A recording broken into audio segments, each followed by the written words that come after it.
दिनैहाय जोंहा अटम माबा सामार सेसन जादों।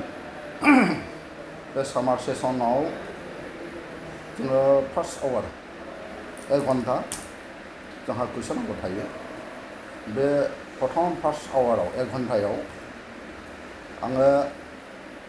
मोनसे कुइसन होदोंमोन। बे कुइसना जाहैदों माने what is the present status of Udalguri parliamentary segment आं बेखौ होदोंमोन आरोखि। खिन्थु थांनानै नुहैबाय बे कुइसना ड्रप आउट जादों आरो बे कुइसननि एन्सारखौ होनाय जायाखै। दा जोंनि BTC आव अर्थात 6 शेड्यूल BTC आव बे मोनसे रायजो राजाफोरनि लुबैनाय, रायजो राजाफोरनि नङा गासैबो सुबुङानो दिनैहाय लुबैदों जे BTC आव जे पार्लियामेंटारि सेगमेंट मोननै जानांगौ। क'क्राझारा इतिमध्ये जाबाय मोनसे सेगमेंट आरो अदालगुरि हिसाबैबो जोंहा लुबैनाय दङ। 2007 आव ड्राफ्टिं जे माबा delimitation MP delimitation drafting committee एबा ड्राफ्टिं खालामनायाव जोङो मोननै जोङो नुदोंमोन आरो बे हिसाबैनो दा फैयै फैयै क'क्राझारनि बादै अदालगुरि जे पार्लियामेंटारि सेगमेंट जानांगौ बेथ' जायाखै। मा खालामदों आनफर्चुनेटलि बेनिफ्राय 6टा MLA सेगमेंटखौ लानानै बेखौ अदालगुरि पार्लियामेंटारि सेगमेंटआवसो सोनायनि एनाउन्सखौ होनाय जादों। जोङो बेखौनो बुंदों बेनोमोन जोंना जों गुबै बेखौनो जोङो बुंदों जे BTC आ जादों 6 शेड्यूल। 6 शेड्यूलाव थानाय कुनु सेगमेंटखौ MLA सेगमेंटखौ माने दस्रा BTC नि बाहेरायाव थानाय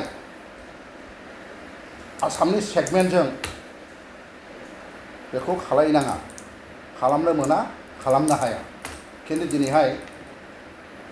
UPPL सरकार थासान्दियावबो दिनैहाय बिसोर रायजो सालायनाय सत्त्वेआवबो गां दिनैहाय अदालगुरि बाक्सानिफ्राय 6टा BTC 6 शेड्यूलनिफ्राय MLA सेगमेंटखौ लांनानै अदालगुरि गायहोनाय जादों। आरो बे प्रश्ननि एन्सारखौनो आं लुबैदोंमोन। आनफर्चुनेटलि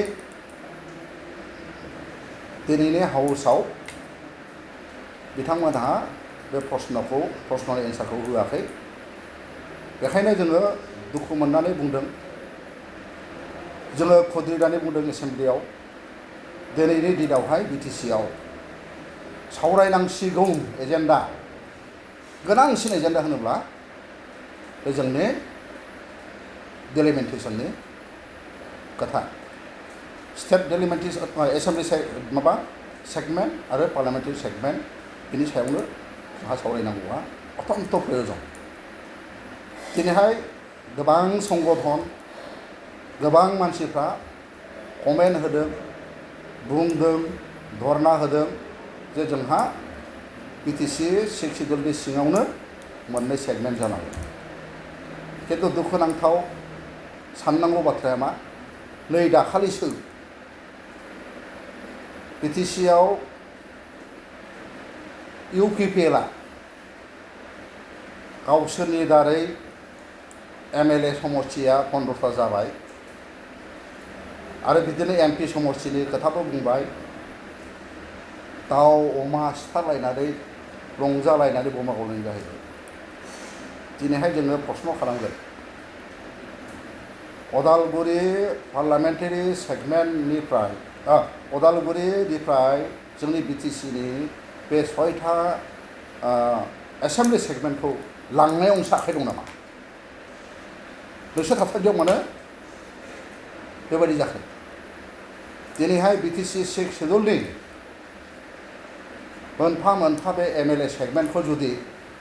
नन BTC आव थानाय पार्लियामेंटारि सेगमेंटआव जुदि हरनाय जायोब्ला BTC नि एक्जिस्टेन्सआ बबाव थाबावनो? BTCआ बोरै जोरबावनो BTCआ जाहैदों 2003 नाव बियो सुक्ति जादों भारतनि जोंनि सांसद पार्लियामेन्टआव मोननैबो सदनाव बिल पास खालामनानै राष्ट्रपतिया सहि होदों एक जादों आयेन जादों भारत संविधाननि संविधानाव सोसननानै संविधाननि धारानि 224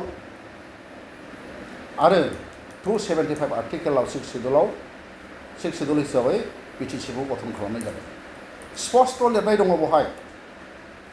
जे BTC ओनसोलाव जे मोनसे जोंहा एरिया दं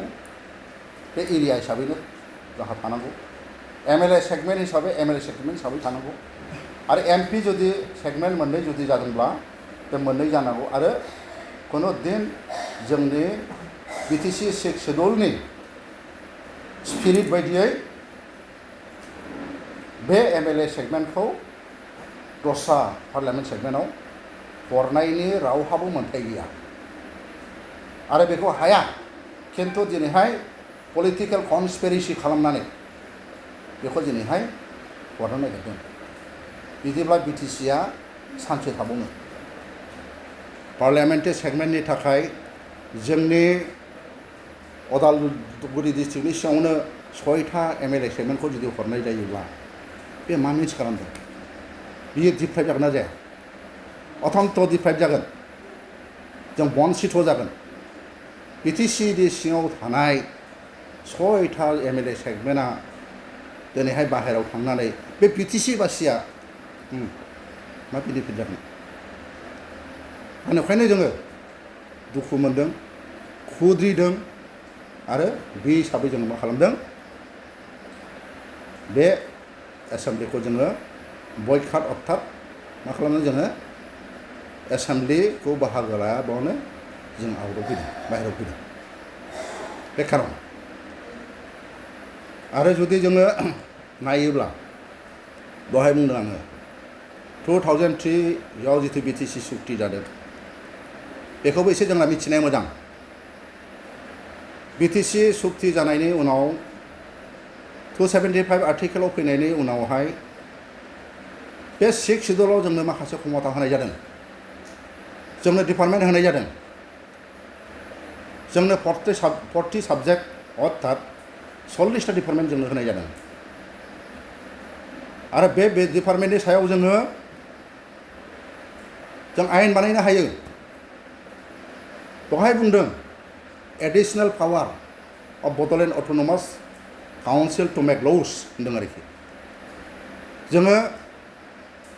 आयेन दानानै जोङो जोंनि BTCनि जेनाखि क्षमता बेखौ एक्सारसाइज खालामनो हायो रायजोनि इन्टारेस्टआव राजखान्थि हान्जाफ्रा जोंनि बिसायख'थि आय'गा दाफ्रामनाय बिधान सभा आरो लकसभाखौ दाफ्रामनाय बेनि खेत्रआव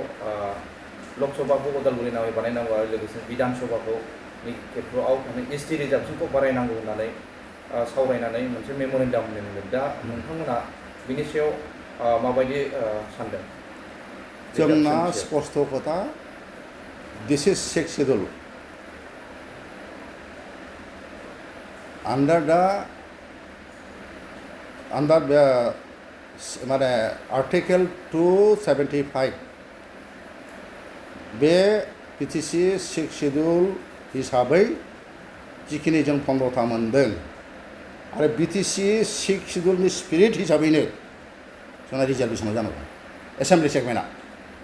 सेगमेन्टआ दिनै 15था मोनदों मोजां खिन्थु जोंनि 6 शेड्युल अट'नमास काउन्सिलाव 332 जे आर्टिकेल दङ इन्डियान कनस्टिटिउसनाव बे हिसाबै जोङो जोंनि बड'लेण्ड अट'नमासाव जोंनि रिजार्भेसनखौ मोननांगौ बेखौ नोंसोरो नायनानै लादो दा जोंना बेनो रिजार्भेसना 6 शेड्युलनि स्पिरिट बायदि जानांगौ आरो क'क्राझाराथ' जाहाय स्टेट रिजार्भ जाखानांगौ आरो अदालगुरि हिसाबै जोङो पार्लियामेन्टारि सेगमेन्ट हिसाबै जोंहा मोननांगौ बिधानसभानि रिजार्भेसन हिस्ट्रि हिसाबै मोनजिथा जानांगौ होननानै दाबि दैखांदों बर'नि आफादफोरा नोंथांमोना मा बुङो ना आं बेखौनो बुंदों बिटिसिनि सिक्स सिडुलनि स्पिरिट हिसाबै जोंहा दंखायो जे बेसेबां रिजार्भेसन जानांगौ एज पार माने six schedule of BTC autonomous council बे हिसाबै जोङो स्टेट माने एसेम्बलि सेगमेन्टखौ स्पष्टयै बेवहाय लिरनानै होदों 332 आर्टिकेलाव भारत संबिधाननि गतिके बे हिसाबै जोङो मोननांगौ अर्थात रेसिय' हिसाबै रायजो राजाफ्रा जेखौ बुंदों बेनो थिग खौसेथि जानांगौ होननानै बयबो बे समाव फैफिननाय समाव ज' जानांगौ होनना बुङो नोंथाङा मा बुंनो सानो खौसेथिया जानांगौ खौसेथिखौ जोंबो लुबैयो खिन्थु खौसेथिनि नामाव राजनितिका जानो नाङा आं मानो बुंदों जों बयबो खौसेथि जादों जे बिटिसिआव जोंहा मोननै पार्लियामेन्टारि सेगमेन्ट जानांगौ जों देहाय बुंदों क'क्राझार जाबाय अदालगुरियाबो जानांगोन बेवहाय राजनितिक खोथा गैया जों मोननै खोथा बुङा दा दिनैहाय नुदों जे अदालगुरिनिफ्राय जोंहा 6टा समस्तिखौ दरं माने पार्लियामेन्टारि सेगमेन्टआव होदों बे जानो नाङा जों बुंदों आरो बेखौ जाहोनो नाङा बिटिसिनि सिडुल हिसाबै बे जानो मोना खिन्थु दिनैहाय खौसे जादों होननानै जानोसै मानोसै होननानै बेखौ जेबो बुङाबाथ' जेबो जानाय नङा दिनै जों एसेम्बलियाव जोङो बेखौनोथ' रिजलिउसन लाजानो लुबैदोंमोन जे जोंनि 46 जन 36 MCLAफ्रा दिनैहाय जुदि हाउसआव जुदि रिजलिउसन जुदि लायोमोनब्ला बे जाथारगौमोन जायाखिसै सानसेखौनो हायाखिसै बिसोरनि बुंनाया मा जे बे इलेक्सननि मेटार हट इलेक्सन मेटार जोंनि बिटिसिनि थाखाय बे रायलायनांगौआ बेनि एक नाम्बार एजेन्डा बिटिसिनि जोंहा सिक्स सिडुलनि एसेम्बलि सेगमेन्ट पार्लियामेन्टारि सेगमेन्टआनो जुदि उल्थां फाल्थां जुदि जाजोबनांगौब्ला बिटिसिआव उल्थाबो जाखो होमबा बेखौ रायलायथारनांगोन ना होमबा बे प्रश्नखौ बे जेनाखि जोङो बिदों बेखौ दिनैहाय मानो डिसरिगार्ड खालामनानै बेखौ नेग्लेक्ट खालामनानै मानो लाबोआखै जों बुंबावदों जेनेरेल डिसकासन लाबोनांगौ होनदोंमोन जोंनि बिटिसिनि rule of procedure and conduct of business होननाय दङ बेवहाय जोंहा 50 दङ जे बेबायदि इम्पर्टेन्ट एजेन्डाखौ जोङो जेनेरेल डिसकासनाव लाबोनो हायो आरो बे हिसाबै बेखौबो जों होदोंमोन बेबो गैया बेवहाय होदों आं एसे फरायनानै होनि बेवहाय होदों Honorable Speaker BTCLA Kokrajhar The opposition party want to get a general discussion in this assembly session in respect of draft of state assembly and member of parliament constituency related to BTC area as per rule no 50 chapter 10 of the manual of the rules and procedure and conduct of business of BTCLA दुनियाखौ जोंहा बे प्रभिजनावबो रायलायनो हायो जोंबो रायलायनो हाया जोंनि एथान्त गिदिर समस्याखौ जोंनि एसेम्बलियाव रायजो राजाफोरनि सार्थआव बिटि स्पिरिटनि सार्थआव रायलायनो हायै मा दं बेवहाय मा दं सिङाव थारमाने बेखौ सिद्धान्त लायोब्लाबो बिस्रा माने क्षमताया अर्थात पावारा गाज्रिया थानाय नङा नामा सोरजोंबा बुख्लाय जागोन नामा नोंथ' बिदिखौसो नुहुरदों नंखायनो जेबो बुङा जोंखौबो बुंहोआ रिजलिउसनबो लाया बेसो आरो दा समस्या दिनैनि इउपिपिएल सरकारा मा बुजिदों जों बुंनो रोङा 16था डिपार्टमेन्टनि खोथा डिसिनो हरनाय बेखौनो सोर इन्टिमेटलि मिथिगौ बे डिपार्टमेन्टनि सायाव स्टेट गभर्नमेन्टआबो अभारटेक खालामनो हाया एक्सारसाइज खालामनो हाया खारना जाहैदों बे डिपार्टमेन्टफ्राबो जोंनि भारत संबिधाननि 246 आर्टिकेल 7 सिडुलनिफ्राय मोननाय 246 आर्टिकेलनि भारत संबिधाननि 7 सिडुलनि जेनाखि माबायाव दङ जेनाखि थख' संबिधानाव दङ इउनियन लिस्ट दङ स्टेट लिस्ट दङ कंकारेन्ट लिस्ट दङ दा जोंनाबो बे 7 शेड्युलनिफ्रायनो जोंनि डिपार्टमेन्टखौ होनाय जादों जोंनो एसेबां क्षमता होनाय जादों खिन्थु दिनै इउपि सरकारा बे जोंनि बिटिसिनि पावारखौ एक्सारसाइज खालामनायाथ' बाध्य बेखौ मोनसेनिफ्राय मोनसे हरनाय जादों बेबो बिटिसिआ बे जोबलांनाय अर्थात बिटिसि 6 शेड्युलनि स्पिरिट बिटिआर सुक्तिनि गेजेरजों मोनसेनिफ्राय मोनसे थांनो नागिरदों दा बेखायनो जोङो कनसियास जानांगोन 6 शेड्युलखौ जों बिटिसि 6 शेड्युलखौ जि मोनबाय जायनि दारै जों 15 बोसोर जोंनो बे 6 शेड्युलनि दारै नांगौ बादियै रायजोनि समस्याखौ जों खालामनो हादों दिनैहाय पावार एक्सारसाइज खालामनायावबो बिसोर दिनै हादों नामा बिसोर दिनैहाय गोसोबादि सालायनो हायाखै सोरजोंबा दिनैहाय बिसोरो हुकुम जारि खालामजादों बे गतिके बिटिसिखौ जुदि बासायनांगौब्ला MLA सेगमेन्टखौ जुदि बासायनांगौब्ला पार्लियामेन्टखौ सेगमेन्टखौ जुदि बासायनांगौब्ला जोङो खोथा बुंनांगोन जोङो रायजो राजाफोरखौ बुजायनांगोन आरो रायजो राजाफ्राबो बुजिबाय आरो जों सब गासिबो कनसियास जानानै जोंनि एसेम्बलि सेगमेन्टनि दानायनि बेहाय जोङो थिग थानांगोन जोंनि पार्लियामेन्ट सेगमेन्ट दानायनि बेवहाय जों थिग थानांगोन आरो बिटिसि 6 शेड्युलखौ खुनु दिन जोङो भायलेसन खालामहोनायाव गैया बियो जोंनि भारतनि संबिजिरनि सिङाव दङ बेखायनो बुंदों BTC 6 schedule is इनसार्टेड in the constitution of India बेयाव हाबनानै दंसै इसेबां गोरा राफोद दिनैहाय प्रमद बर' इउपिपिएलआ मोनसेनिफ्राय मोनसे बे क्षमताखौ बेबहार खालामनायाथ' बाध्य माने दिनैहाय गोमालांनोसो हमदों आरो दिनैनि एसेम्बलियाव आरो किसुमान खोथाखौ जोङो जेरैखि जों प्रश्न खालामदों बे प्रश्न खालामनायनि एन्सारखौ जों मोन्दों आरोखि जोंथ' वाकआउट जाबाय जों मानो थाबावनो आसोल बिसय पार्लियामेन्टारि सेगमेन्ट दानाय एसेम्बलि सेगमेन्ट दानायखौनो जुदि रायलायाब्ला बबाव रायलायनो जों बेखौलाय